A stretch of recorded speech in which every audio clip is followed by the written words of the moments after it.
What we're going to do now, I'm going to show you how to use the CP-10 primer. CP-10 is designed for concrete, wood, fiberglass, and previously coated surfaces. The CP-10 primer is a 1-to-1 mix. When you get this material, it'll be 2 half-full cans, either 2 half-5s or 2 half-1s or 2 half-quart cans. You just put one into the other. Real simple. You dump one into the other and stir it. It's a 1-to-1 mix. If you're gonna do a project you only need a little bit and you don't want to waste it all, then you get a different vessel, a bucket or a cup or something, and mix equal parts. Real simple, 1-to-1 mix.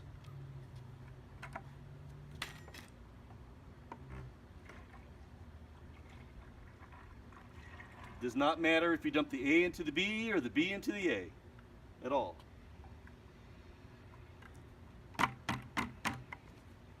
If you rinse out the buckets immediately, you can use them for something else. I just stir it on low. You don't want too much foam. You want to stir it for about 2 minutes, maybe 3.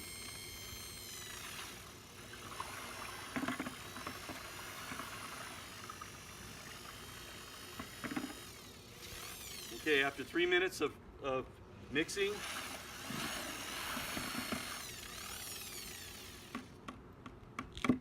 set the mixer aside. And now we're going to roll the primer. If you're doing a small project, you're using brushes or small rollers or small buckets, it's going to be a little bit different. You might want to put it into a tray or dip into the bucket.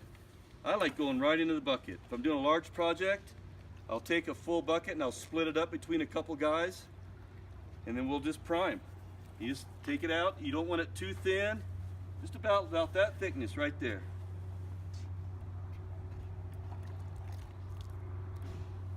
It doesn't have to be pretty, but you don't want any big streaks in it. You get a little bit of foam at the end. You just kind of.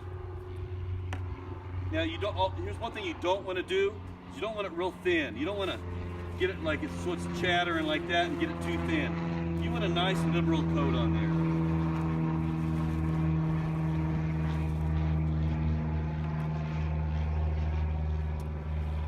You can start at one end and do the whole project.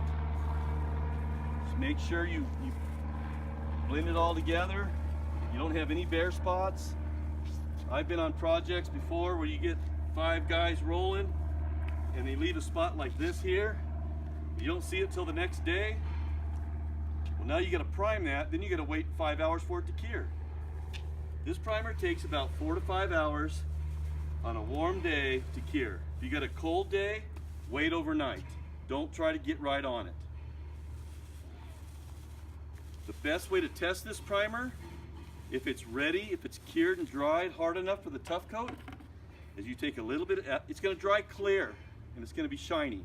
But just take a little bit of tough coat after 4 hours, put it in a corner, paint it on there nice and lightly, let it dry naturally.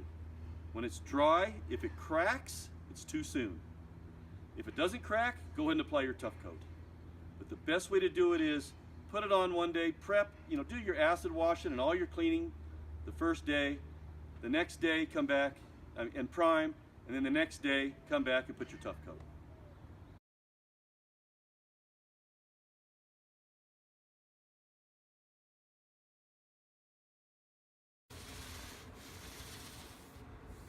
The roller we're using is just a 3/8 snap roller, Home Depot, Sherwin-Williams, any paint store. Get something you can throw away. We don't save these. We just roll with them, the primer with them, and then throw them in the dumpster. They're cheap. Buy the cheapest one you can find.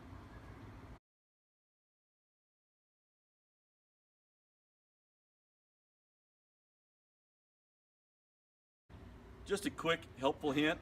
This primer is a 1-to-1 mix. It is an epoxy. You got about an hour to use it, maybe 45 minutes, depending how warm it is. So you can't mix them together and then use them for 2 or 3 hours, go to lunch. It's going to get hard on you.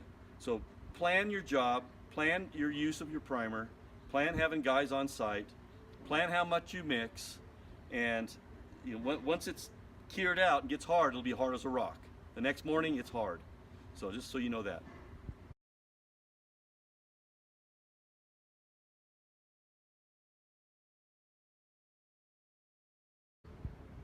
We put this primer down about 4 hours ago. A couple more hours will be ready to coat. But this is what it looks like when it's dry. It's clear, it gets hard,